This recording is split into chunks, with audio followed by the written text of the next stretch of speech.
I'm Pinstar, and this is Stellaris Strategy and Tactics.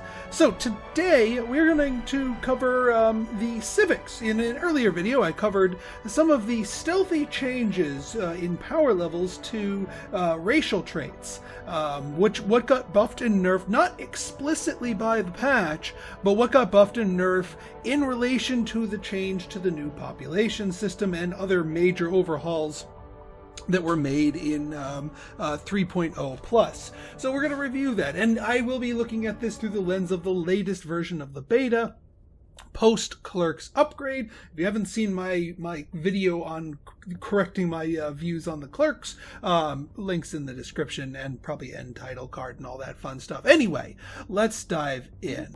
Okay, first up we've got Byzantine bureaucracy. Bureaucrat jobs also produce 1 unity and 1 stability. I'd say this one's largely unchanged. Unity hasn't been really affected positively or negatively by the patch.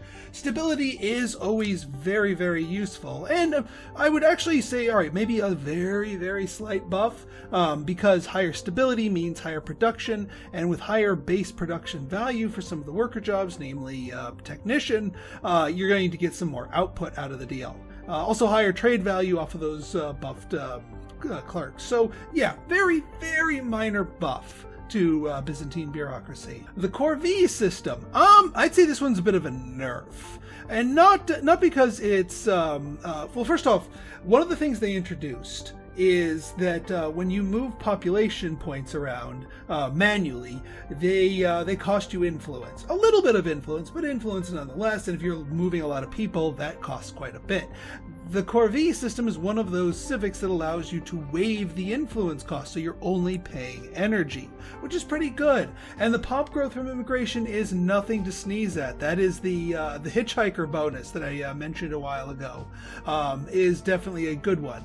The reason why I think this has got a slight nerf, despite the additional new ability to waive the influence cost, was mainly because of the free immigration system. Basically, when you have unemployed pops, they have a chance, if they are allowed to by your government's ethics, to automatically migrate to another planet free of charge. No influence costs, no energy costs, and it doesn't require an action from you, the player. Now granted, they often have to sit there for a while unemployed, and you don't get to control which planet they go to, so there are merits to manually manipulating your population base. But still, very slight nerf to the Corvée system.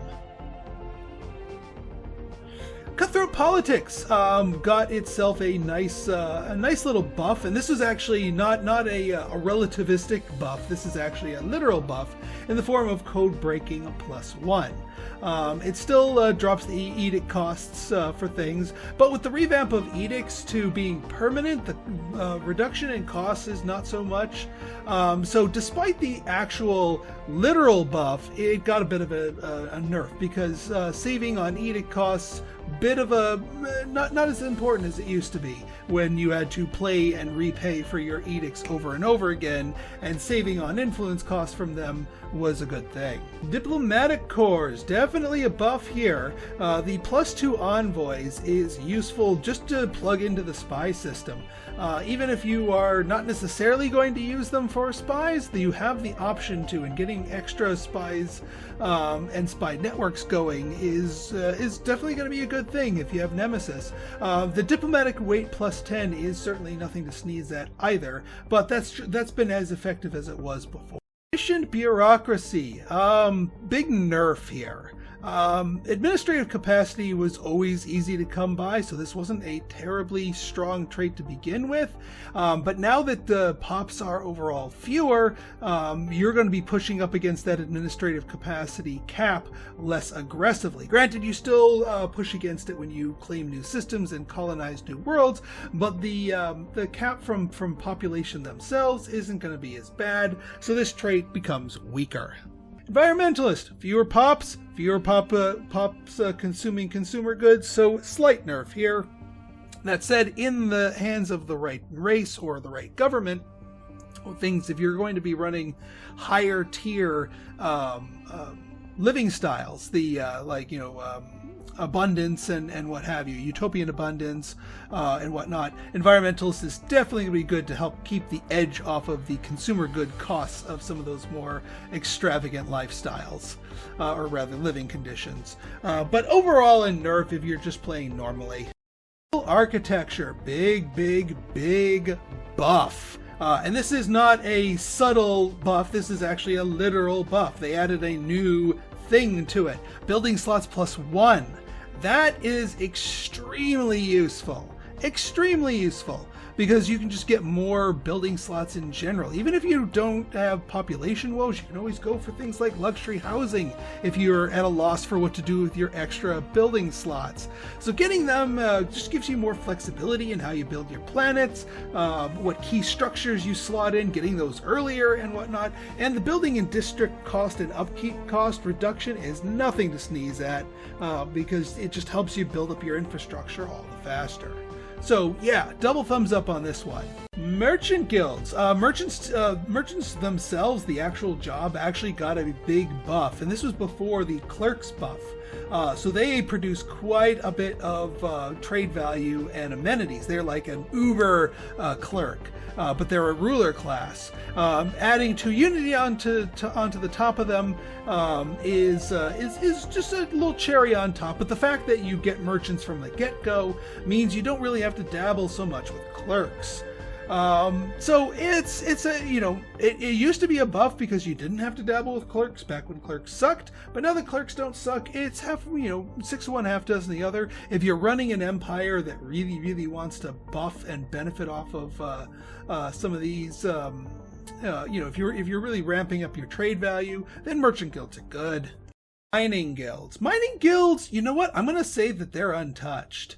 The base production for your miners has actually not changed in 3.0. I believe it's still a base production of 4. This makes it a base production of 5, which is just as good as it sounds, because this is a base production increase, not a percentage, which means that when you're collecting all these bonuses for mining, you know, strong or industrious or all the different mining techs that all give you a percentage boost to your minerals, that extra percentage applies itself to the miner's base value. So if you have a 20% boost, you're going from a 20% bonus from 4 production per miner to a 20% bonus from to 5 production. So it just makes all of your bonuses all the stronger. So if you're getting a lot of mining bonuses, you might as well pick this one up. But that being said, its power level is unchanged. Not bad, not good, but still useful. State. I'd say very slight buff in the form of stability, increasing production, and many jobs having a higher base production by themselves, so more stability, more production, more good stuff on that front. But that being said, you know, the extra unity is just a cherry on top. You're not going to build your whole empire around that, but it's more, if you want to take this, it's more for the stability. Ideal. So if you're running a biological race, aka one that uses food, this is actually pretty darn good. Because generator, mining, and agriculture districts generally produce more specifically generator, you know, farmers producing extra amenities. This actually used to be really good back when clerks sucked, because this kind of allowed your farmers to be their own clerks. But now that clerks don't suck as bad, it's less required. Still not too bad if you've got the rest of the civics and the ethics for it. I'd say probably minor nerf, or minor nerf on this. This a minor nerf is mainly because of the population growth formula. While you do want more housing out of your districts, your generator, mining, and agriculture districts, getting fewer housing out of your city districts is a bad thing, because that leads to less carrying capacity for your planets overall.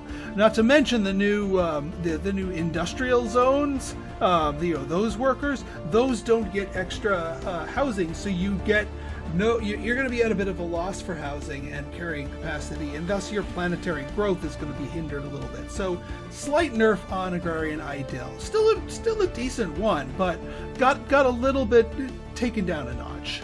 Aristocratic Elite. Not too bad. The nobles give you extra stability, and as I've mentioned before, stability is a good thing. So I'd say a minor buff here. Whether or not it is worth it to replace the nobles with the or the administrators with the nobles, that's up to you. But I'd say slight buff here.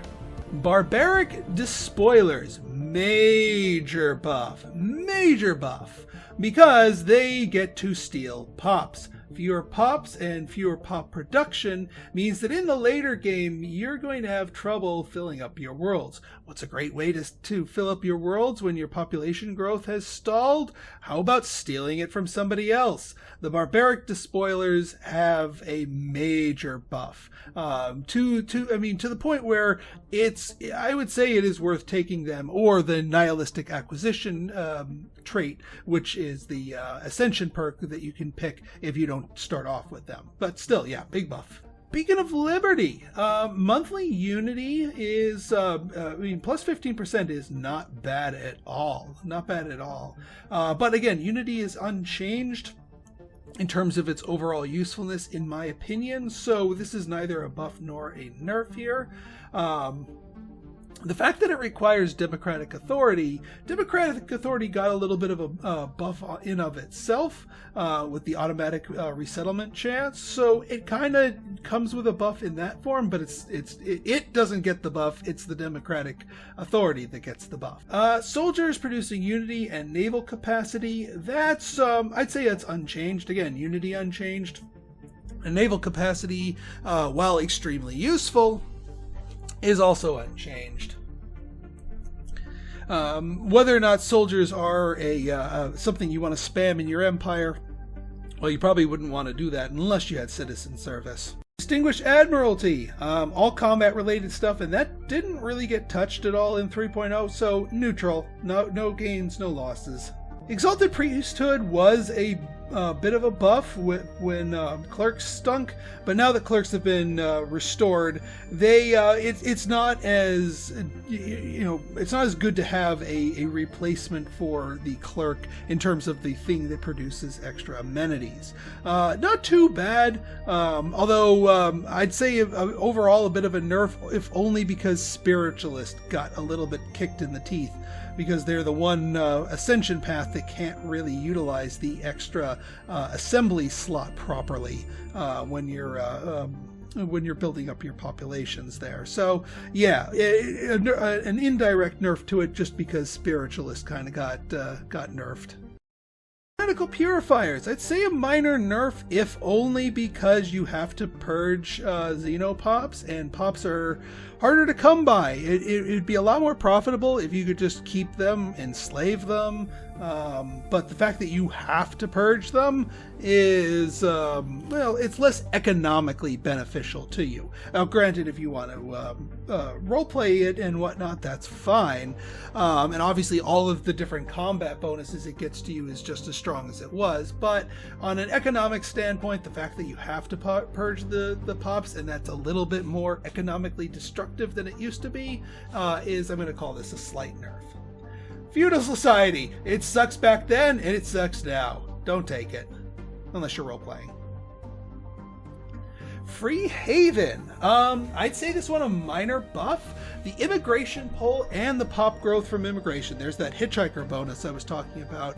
That is definitely a beneficial one, especially once you get some migration treaties going with other empires.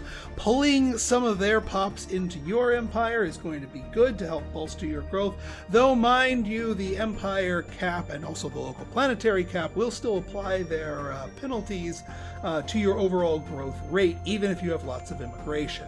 They push against that as well. So it's not a cure-all, but getting more pops is always a good thing, and this can help draw them more. This also helps flesh out your smaller planets and gets them above the 10 population threshold, so they can start growing and getting extra base pop growth bonuses faster. And again, with the hitchhiker bonus, you're getting more pops that that join your new planet that left your old planet. So there's some extra population growth from there as well. So I'd say minor buff overall to Free Haven. I like it.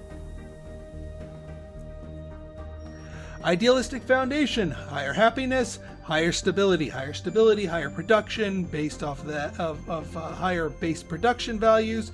I'd say a minor buff. It's not going to be game breaking. Idealistic Foundation's never been game breaking, but hey, in more stable planets, especially if you're going for like a pacifist maximum stability run, this can help you along with your maximum stability.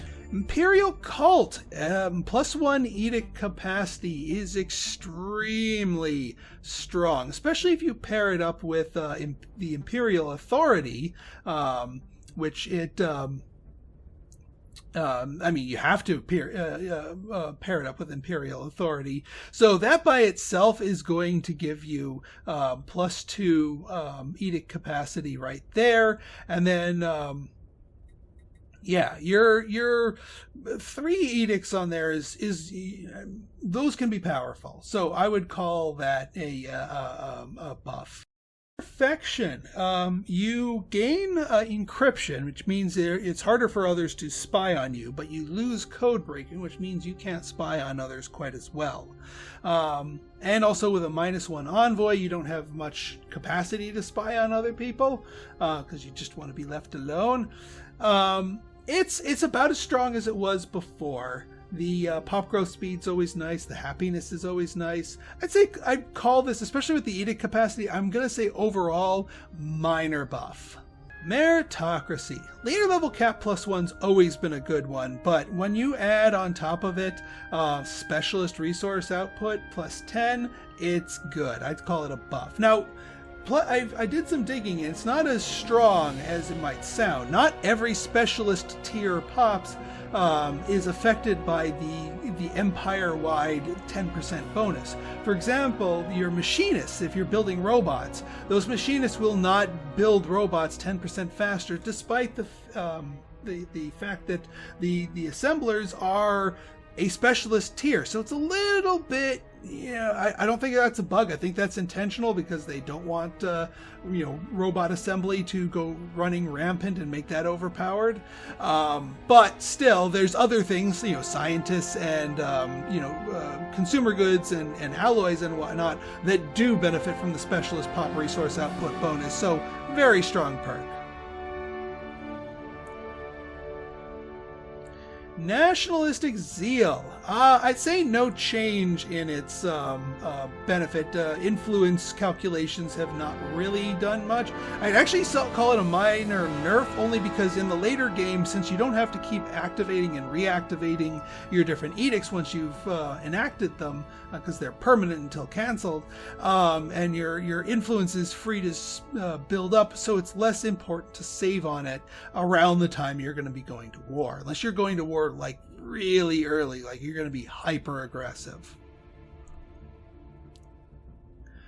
Same deal with the parliamentary system. I'd say minor nerf again because it influence becomes more abundant later on in the game. Early game, still very strong because it lets you grow and expand so much faster. Philosopher King. I'd call this unchanged, especially the fact that your rulers and governors are less likely to gain negative traits. The whole cannot gain experience anymore trait is less likely to show up on your ruler that rules for life. But yeah, as far as the 3.0 patch goes, not a lot of changes there. Shadow Council. So, the code breaking +1, not too bad. The election influence cost, not too bad. Although, again, slightly less useful because influence becomes more abundant later on. But the ruler pop resource output is quite nice as well. I'm gonna call this an overall buff, if only a minor one. Shared burdens. Minor buff only because of the stability increase.